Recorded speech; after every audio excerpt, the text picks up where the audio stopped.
What's going on, guys? Welcome back to RC Everyday. So, part 3 should be the exciting conclusion of our CEN F450 upgrade marathon. So, we don't have as much to do. The axles were the bulk of it. Most of the upgrades on there. I mean, you got the lockers, the diff covers, all the suspension brackets, suspension arms. In the front we had steering arms and knuckles, or not knuckles, but the hubs for the axles. And the servo arm. I mean, we've done so much stuff, and we haven't done much to the chassis. We've done the little blocks that lock the frame at the wheelbase that it's set at, and yeah, that's about it. So, in this video, we've got our spike lug nuts. I can't decide yet if I'm going to go back with the new black ones, or I'm going to go back with the chrome. I think the whole black and chrome vibe we got going, I think the wheels are black. We'll go with the chrome ones again. We have our steady bearing holder, which is your carrier bearing bracket. Nice machined version of that. And then we get to some fun stuff. We got aluminum trailer tow hitch. This actually includes frame extensions, so the hitch and everything is at the bumper of the truck right where it needs to be. And we have front and rear sway bars. And these are nice machined upgraded parts. It's got ball bearings in it, the brackets that hold it, just a whole lot more bling for the thing. And I've got to put my rear panhard bar on, but we can't do that until we remove all that stuff on the rear. So, where to start? I think I'm going to start on the front with the sway bar, because I have that disconnected already from the last video, and we'll go from there. Alright, so I pulled the front sway bar off, just 4 screws. It does look like it has new hardware for that, because this has flathead screws, beveled billet things, and this just had button heads in there. I'm going to kind of mock this up real quick, see where these other bearings go. There were no instructions with this. One of the few things that didn't have it that could have used it. It is a CKD 0307 CNC aluminum sway bar, front or rear, silver anodized. So they're the same front and back, in case you just do one or the other. Alright, so I've been stumped for a minute because I have these 2 ball bearings and there's nowhere else for them to go. This set I have already has ball bearings in it, and they don't fit on the inside, and there's no anything for it. So I'm guessing they're just extras. I don't know what that's about, but oh well. I'm going to get to work on this thing now. Pretty straightforward once you figure out why you have extra bearings. The set screws I am putting Loctite on. Always do that, just a habit. You ever had a pinion gear come off your not very happy camper? So we'll get that aligned. And this rod is marked 1.75. I guess that's the amount of tension it can withstand. 1.75 inch pounds or something along that. So now we'll just pull these off, and I may go ahead and bolt these other parts to the axle before I put the arms in. Probably should have left those on the axle and taken it off here, but oh well. Live and learn. So these are going to go right about so. Alright, so that was a little bit of a battle. I did have to take the drag link back off to be able to get those in. Yeah, hindsight. So, now we're ready to mount this new unit back on. I'm going to replace my bumper section back in the frame. This does overlap it. I keep flipping the truck back and forth and right side up and upside down. I keep getting confused which way's up. There we go. There it is. Alright, should have just trusted the engineers at CENracing. I moved the steering link back below the knuckle arm, and it clears the diff cover just fine because of the caster that's in the front. It's got plenty of room. That's why it tapers in the middle. Gives us plenty of room, but I am still getting a little bit of contact here on the sway bar now with our billet link. It's a little bit tighter, so I am going to put some spacers in here. I've got some 3mm spacers. I think that'll do it because it's only interfering under droop. So I'm going to pop those back apart. Actually, I'm going to go up to 4mm, and that should solve the problem. Just trying to dance around all of our fancy new links in the front. Problem solved. 4mm spacer. Clears all the way. It's got that little notch so you can tighten it like a turnbuckle. Clears the arm. Everything looks good up front. Alright, that was a little trickier than I thought it would be. Alright guys, got the rear all set up. Got the sway bar disconnected. I've got the new one already built. Same process as the back, but At the same time, they share a hole with our frame extension and our trailer hitch, so we're going to do that now. This is part CKD0450, aluminum trailer tow hitch with 5.8mm pivot ball. Mouthful. So this does have instructions as well. We'll take a look at that.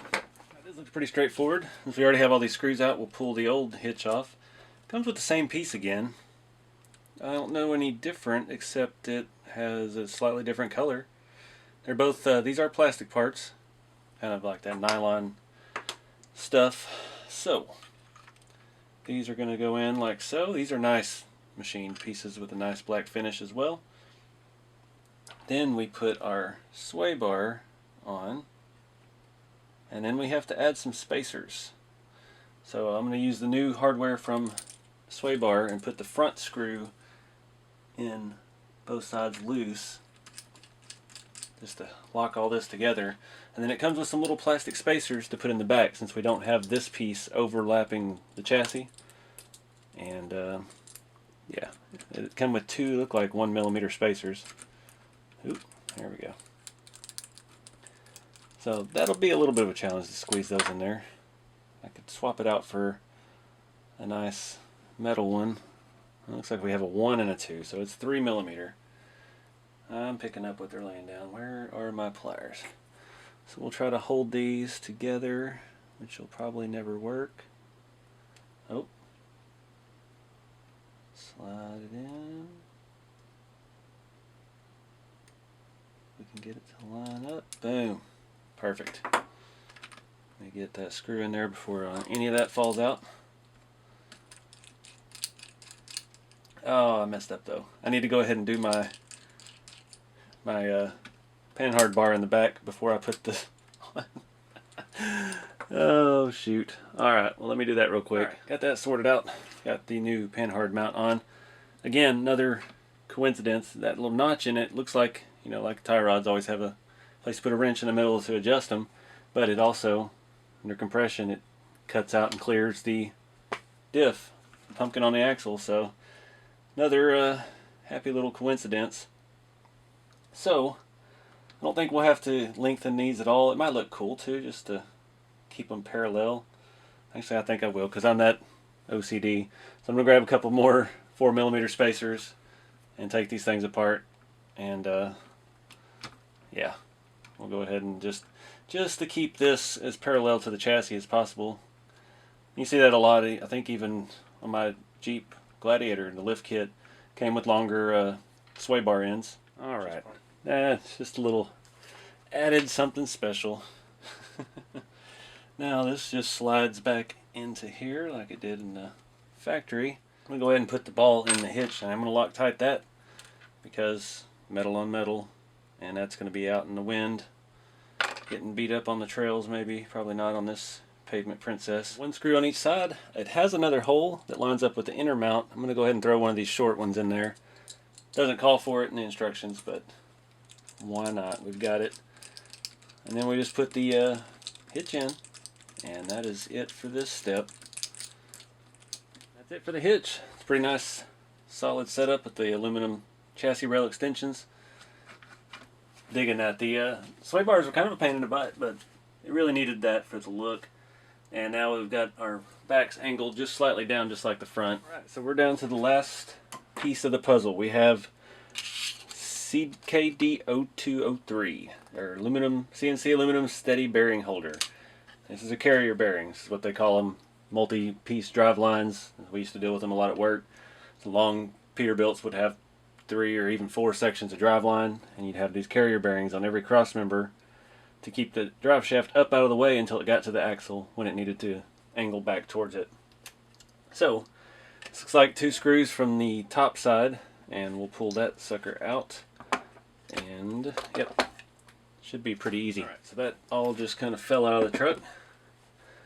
We should be able to pull that apart. Oh, there's, okay. Oh, it's got a ball with a bearing inside of it. Okay, I see how this works. So this will set into the cross member.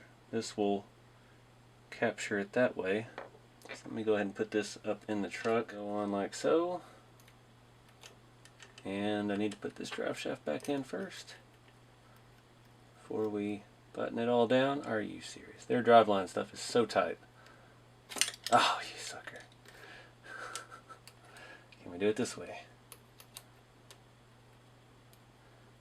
Maybe. Maybe not. There it is. Winner. Alright. Move that out the way. I'm going to flip it over. Tighten that up. Just another little piece of bling for the chassis. Hold that in place. These. One ugga-dugga for good measure. There we go. And that looks good. Just another little splash of billet. Alright guys, that's it. We're going to wrap this up by putting tires and wheels back on. And I am going to go ahead and keep the chrome spike lug nuts instead of the black ones. I think we need that contrast, keep with the black and white theme. Just trying to clean off the wheels a little bit. And yeah, we'll put these on and we'll see what it looks like. Hopefully we don't hide all that pretty billet.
Alright guys, I've already switched the workstation over to editing mode. And I realized I didn't really do an outro for this video. I was waiting until I went and drove it, and then we had something to talk about at the end.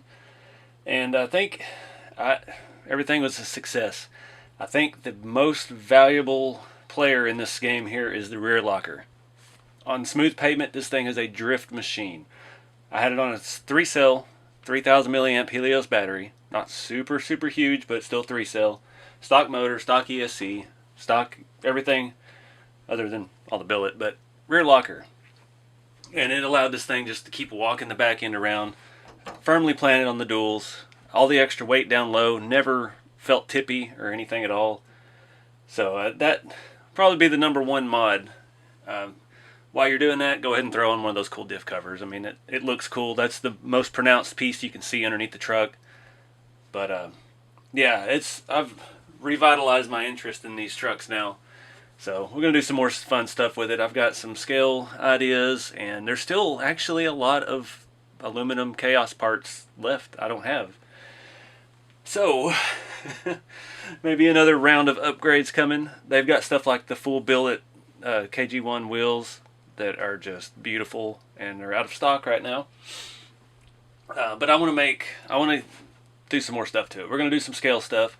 I was just talking with 110 Rod Shop, Dustin, and he's on board with getting my rig set up with some of his products. And I've got to do, we don't have any exhaust on it. What kind of dually diesel pickup, and we don't have a giant trash can pipe on it. So there's still a lot of stuff to do, and there's so much stuff on the market for these. There's so many 3D printed products, and yeah, again, there's still a lot of their billet stuff left that I don't have. Fifth wheel hitch, yeah, just all kinds of stuff. So look forward more videos to come in the future. I'm working with CENracing. Thank y'all for watching. This was a lot of fun. This is my drift car now. Everything I do from this to this truck from now on will be geared towards sliding the back end around. So yeah, keep it scale, guys. Get out there and do something fun with the hobby, and I'll see y'all in the next video.